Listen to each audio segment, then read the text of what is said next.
और आपने लात खाकर भी मेरे से पूछा कि चोट तो नहीं लगी। आप ही इस धरती में पहले पूजा के योग्य हैं, इसलिए आपकी प्रथम पूजा अब होगी। भृगु जी तो चले गए,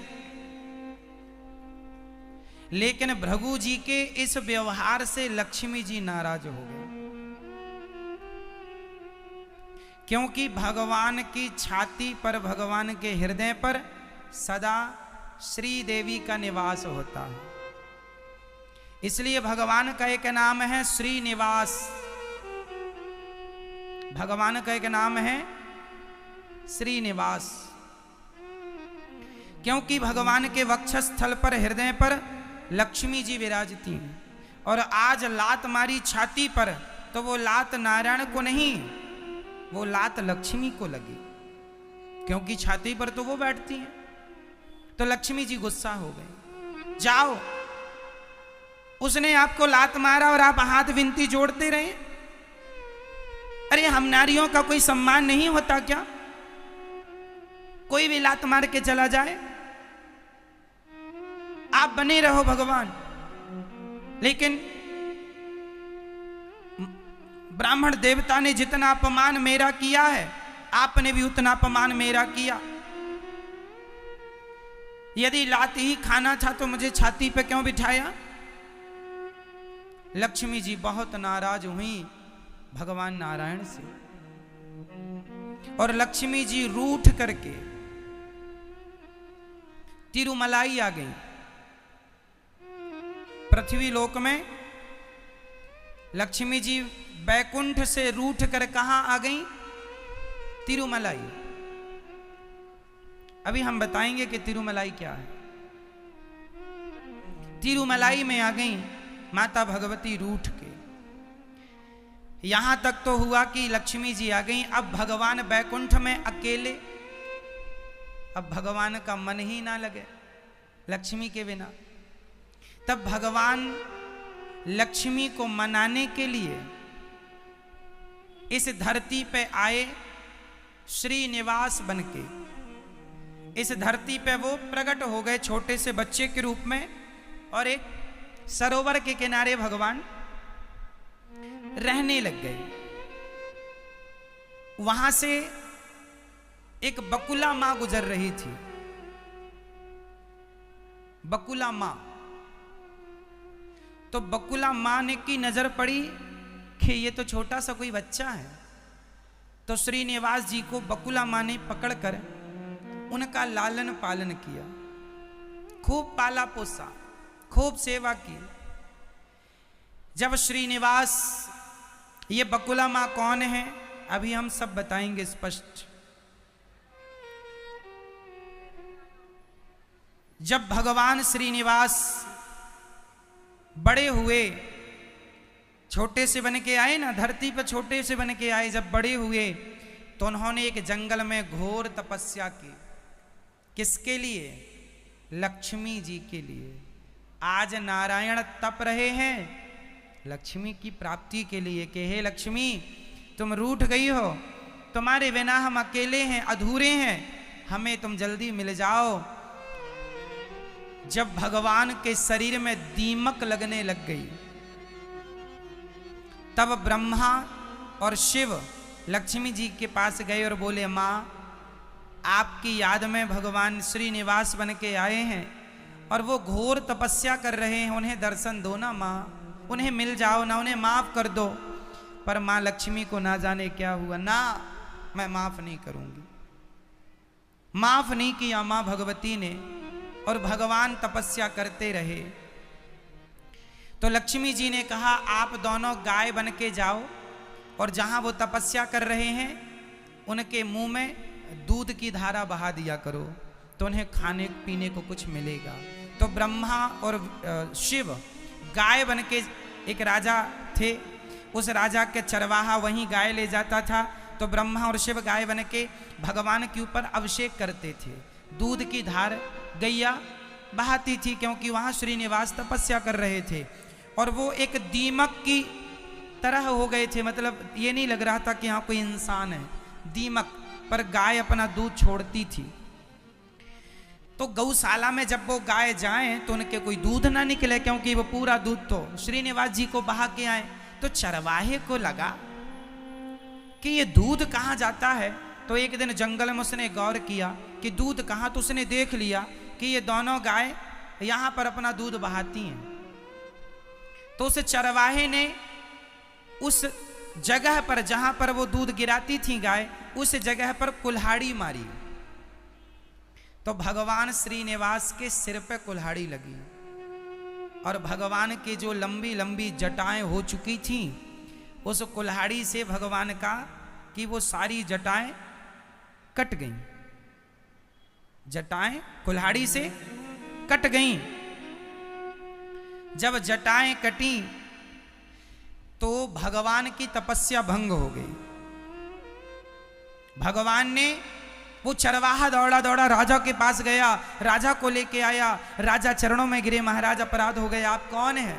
भगवान ने कहा मैं श्रीनिवास हूं। अच्छा महाराज अपराध क्षमा हो गए, करो कृपा करो। भगवान दयालु, कोई बात नहीं, तुमने अपराध किया, कोई बात नहीं।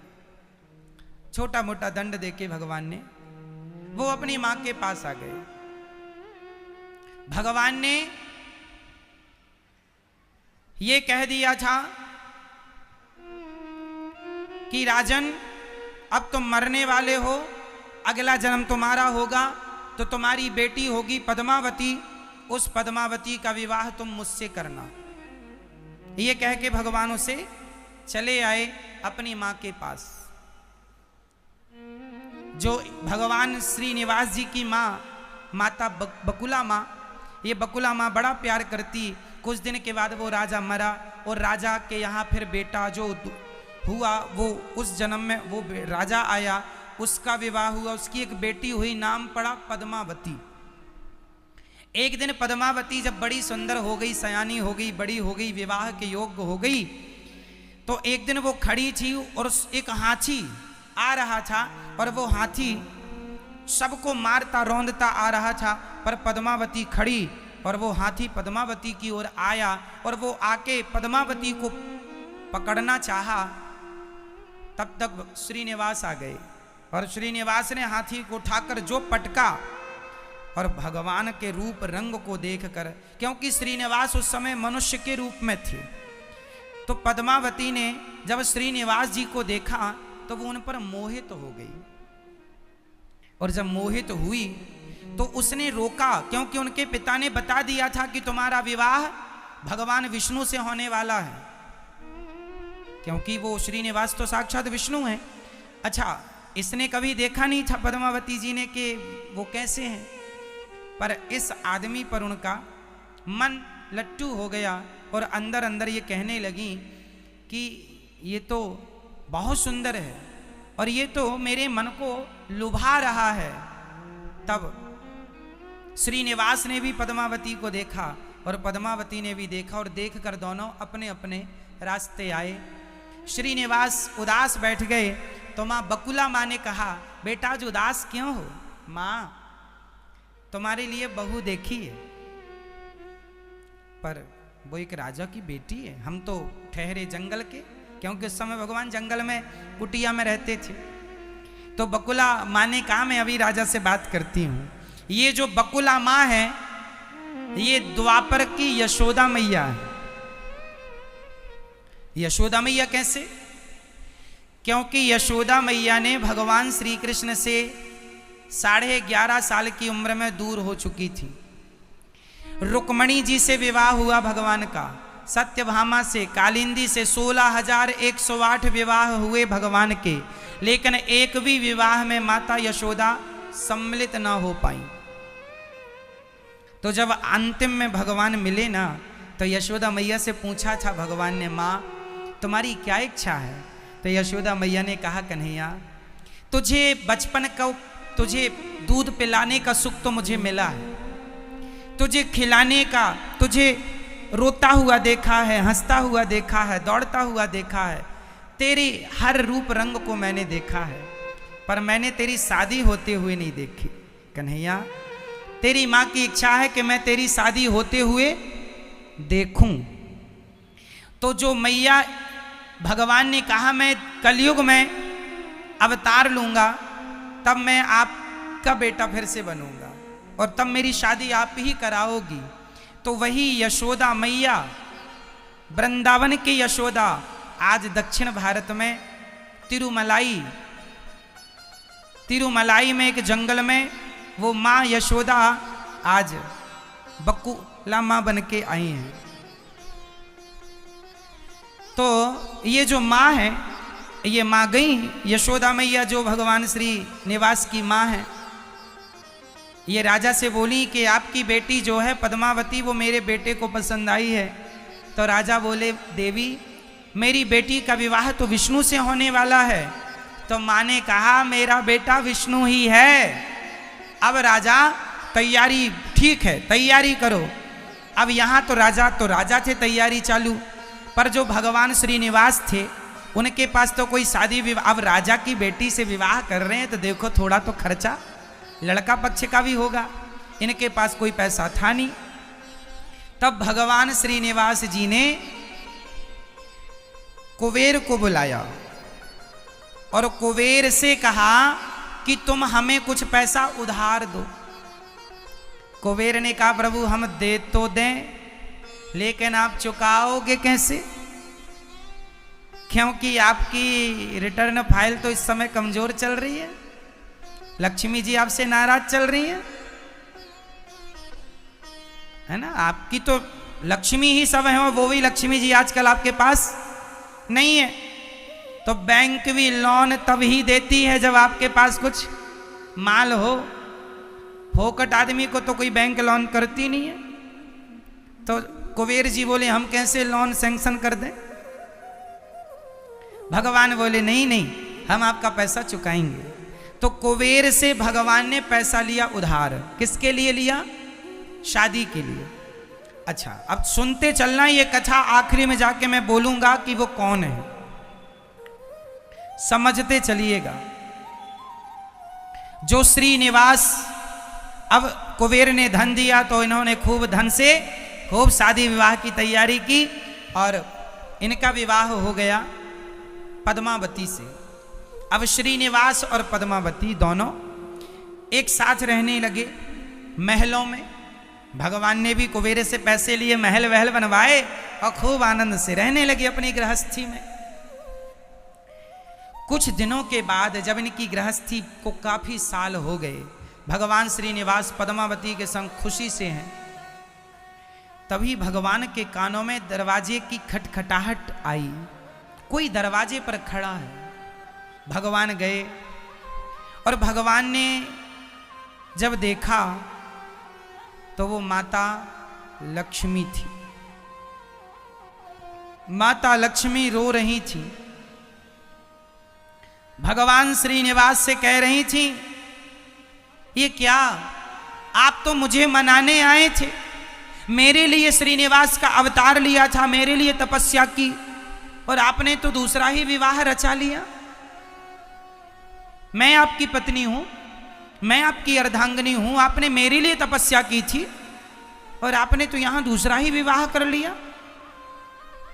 लक्ष्मी जी नाराज हो रही थी। ऋण को चुकाने के लिए तुम्हारी इच्छा जरूर पूरी करूंगा, मैं तुम्हारा पति बनूंगा कलयुग में। तो माता लक्ष्मी को भगवान श्रीनिवास ने कहा कि ये जो पद्मावती है इसको मैंने त्रेता में वचन दिया था तो निभाने तो आना था, तो ये पद्मावती है और पद्मावती को भला मैं कैसे छोड़ सकता हूं, उसके एहसान को कैसे भूल सकता हूं। सीता, लक्ष्मी सीता बनी थी ना। अब माता लक्ष्मी कुछ समझती, तब तक पद्मावती आ गई, बोली नहीं ये कहीं नहीं जाएंगे। लक्ष्मी जी बोली जाएंगे। जब दोनों आपस में कहने लगी, एक कहने लगी जाएंगे, एक कहने लगी नहीं जाएंगे, तो दोनों को झगड़ा करते देख भगवान उनको देख पत्थर के हो गए। भगवान उन्हें झगड़ता देख दोनों को क्या हो गए? पत्थर के। और आज उन्हीं को तिरुपति बालाजी के नाम से जाना जाता है। बोलिए तिरुपति बालाजी की। वही है वेंकटेश, वही है तिरुपति। तिरुमलाई पर्वत पर ही आज मंदिर है, तिरुमलाई पर्वत पर तिरुपति बालाजी। अब वहां पर आज भी स्त्री और पुरुष अपना मुंडन कराते हैं, बाल देते हैं ना तिरुपति बालाजी में। कारण है कि उसने चरवाहे ने कुल्हाड़ी मारी तो भगवान की जटा कट गई, इसलिए वहां जटा देते हैं। ये जटाएं हैं ना, तो वहां जटाएं दान करने की महिमा है। दूसरा, कुबेर से भगवान ने पैसा लिया था। आज भी कहते हैं तिरुपति बालाजी को जितना भी चढ़ावा चढ़ता है, उस चढ़ावे से तिरुपति बालाजी कुबेर को पैसा दे रहे हैं कि कलयुग में जो भक्त हमें चढ़ावा देंगे उससे हम कुबेर जी आपका पैसा चुकाएंगे। तो आज भी इस धरती के सबसे कर्जीले भगवान कोई हैं तो तिरुपति बालाजी। उनके सिर पे कर्जा है कुबेर का। उनके वहां फिर वो दोनों श्री निवास तो बन गए तिरुपति, और लक्ष्मी जी बन गई, वो भी वहां पत्थर की हो गई, वो भी एक मूर्ति विग्रह में परिणत हो गई। और वहां पर पद्मावती भी मूर्ति के रूप में परिणत हो गई। और वहां पर हमारी श्री किशोरी जू भी पहुंची हैं लीला। हमारी श्री किशोरी जू मतलब श्री राधा रानी, श्री देवी, भूदेवी और लीला देवी, इन तीनों के पति हैं, इसलिए उनका नाम है त्रिपति। उनका असली नाम है त्रिपति, तीन के पति। तो तिरुपति, तिरुपति जी बाद में नाम पड़ा त्रिपति से तिरुपति। तो जो तिरुपति हैं वो तीन के पति हैं, लीला देवी, भूदेवी और श्री देवी, पद्मावती और लक्ष्मी जी और साक्षात श्री किशोरी जू श्री राधा रानी। तो त्रिपति, तीन के जो पति हैं वो तिरुपति। तो तिरुपति बालाजी की जन्म की ये कथा है। फिर वहां पर उनके बाद भगवान विग्रह के रूप में परिणत हो गए। मतलब ये जो तिरुपति बालाजी हैं, ये कोई मूर्ति कहीं से बनाया नहीं, कहीं से लाया नहीं, साक्षात भगवान का शरीर इस कलयुग में हम जैसे पापियों के लिए उन्होंने विग्रह के रूप में परिणत कर लिए। ये भगवान का स्वरूप है तिरुपति बालाजी। फिर तिरुपति बालाजी के लिए वो पहाड़ पे खड़े रहे 800 साल तक। उसके बाद फिर कोई राजा ने उनके लिए फिर वो मंदिर बनाया, जो मंदिर